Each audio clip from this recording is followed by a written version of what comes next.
Apakah komplikasi yang akan terjadi akibat kecelaruan makan? Okey, tuliskan jawapan di papan tulis. Kita akan kongsi dan dapatkan pandangan dari para pakar kita sebentar nanti. Apakah kesan masalah kecelaruan makan ke atas kesihatan seseorang? Kita ketahui nanti.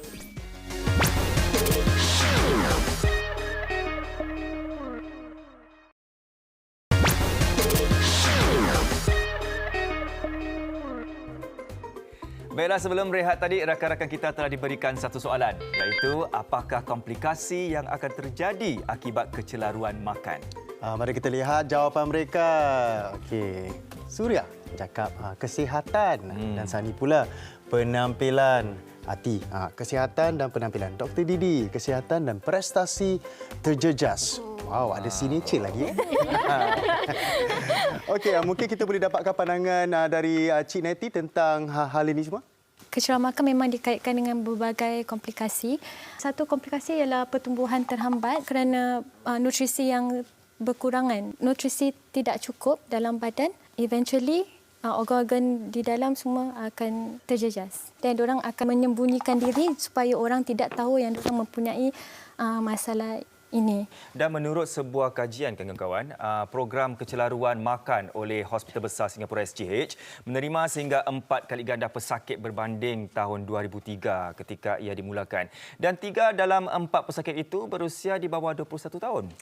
Menurut laporan dari Hospital Wanita dan Kanak-kanak Kandang Kerbau pula, jumlah kes baru yang mereka terima setiap tahun semakin meningkat sejak 2008. Wah, dan namun kajian juga menyatakan bahawa ada kemungkinan pusat-pusat perubatan hanya menerima sebahagian kecil daripada bilangan yang sebenar. Okey, bagi Ati, Sani dan juga Dr. Didi khususnya, adakah awak bertiga pernah mendapat rawatan akibat kecelaruan makan? Ati tak pernah ada rawatan profesional sebab pada waktu tu tadi saya dah cakap, saya tak tahu pun kalau saya ada disorder pada waktu tu. Tapi saya sedar diri saya bahawa masa tu saya agak negatif. Apa yang orang cakap tu beri kesan tau pada kita. Macam misalnya kalau hari raya, kita jumpa makcik tu, "Kau kurusnya." Atau nanti lepas tu, tahun depan, kau dah gemuk Like, apa awak nak? You see, like saya kurus salah, saya dah gemuk sikit, saya sihat pun salah. So pada saya kan, okey, block all that. Jangan dengar cakap orang-orang. Selalu fikir diri saya, I need to be healthy. Saya kena sihatkan diri saya kena bahagiakan diri saya. Dari situlah saya slowly dapat balik gain 10 kilogram of my weight. Jadi sekarang saya dah healthy, saya happy. Wah. Fikiran positif itu memang sangat penting. Sani pula. Bagi Sani pula, Sani pernah dapat rawatan. Pada mulanya Sani malulah. Nak pergi ke hospital untuk dapatkan rawatan ni semua. Mak memang tak puas hati, so dia bawa Sani jumpa specialist and all. And yalah, Sani beranikan diri untuk dapatkan rawatan. Alhamdulillah, Sani sihat sekarang. Dan Sani katakan pada diri Sani, for your health, you need to banyak buat kajian, banyak buat research, tanya pada pakar-pakar semua supaya untuk menjaga kesihatan anda lah. Ya. Masalah saya sudah sampai tahap kronik lah pada masa tu. Saya sampai pingsan, dibawa ke hospital, didapati bahawa saya mendapat luka di perut. Gastroenteritis dan sebagainya. Dan pada masa tu juga saya murung. Okey, murung yang amat sangat sampai tidak boleh berfungsi. Sebenarnya apa yang penting sekali ialah komitmen terhadap kesihatan. Itu yang paling penting. Jadi bila kita berkomitmen kepada kesihatan, di situlah dengan sendirinya berat badan kita akan terjaga. Okey, Sani ada soalan untuk Cik Neti. Bagaimanakah kita mengatasi masalah ini? Kecelaruan makan ini mempunyai banyak faktor kan. Jadi pencetus utamanya kita tidak tahu apa yang pasti. Jadi kita memerlukan kumpulan ahli profesional. Dan di SGH ada inpatient dengan outpatient care.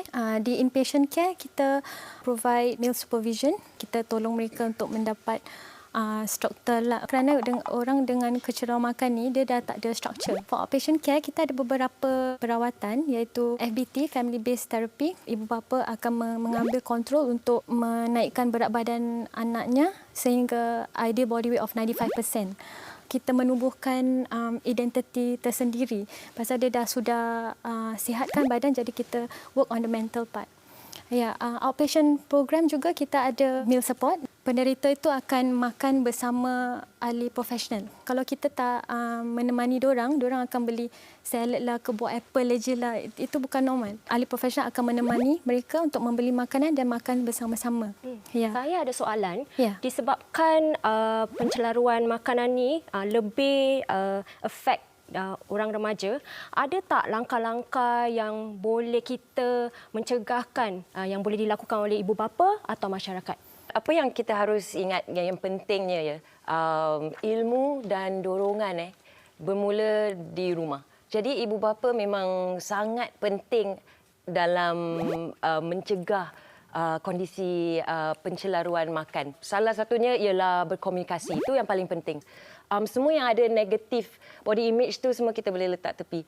Jadi apa yang kita nak cakap dengan mereka ialah mungkin kasih ilmu. Jadi cakap dengan mereka, okey, ini ada makanan, mungkin ada coklat atau potato chips, dan juga ada makanan yang lebih sihat, kira macam sayur-sayuran, buah-buahan. Kita cakap dengan mereka, mungkin yang ini kita makan lebih sikit. Mungkin kita makan ini dalam diet kita seharian. 80% daripada diet kita harus makan makanan yang lebih sihat, makan a bit more fresh food. Tapi dalam 20% kalau rasa macam nak sikit, tak apa, makan. Jadi kita tak rasa macam kita beat ourselves up. Kita rasa macam kita boleh makan sikit, tapi most of pemakanan kita harus makan makanan yang lebih sihat. Itu dia, ibu bapa main peranan yang penting untuk remaja-remaja. Sebelum kita berehat, kami ada satu lagi soalan kuis.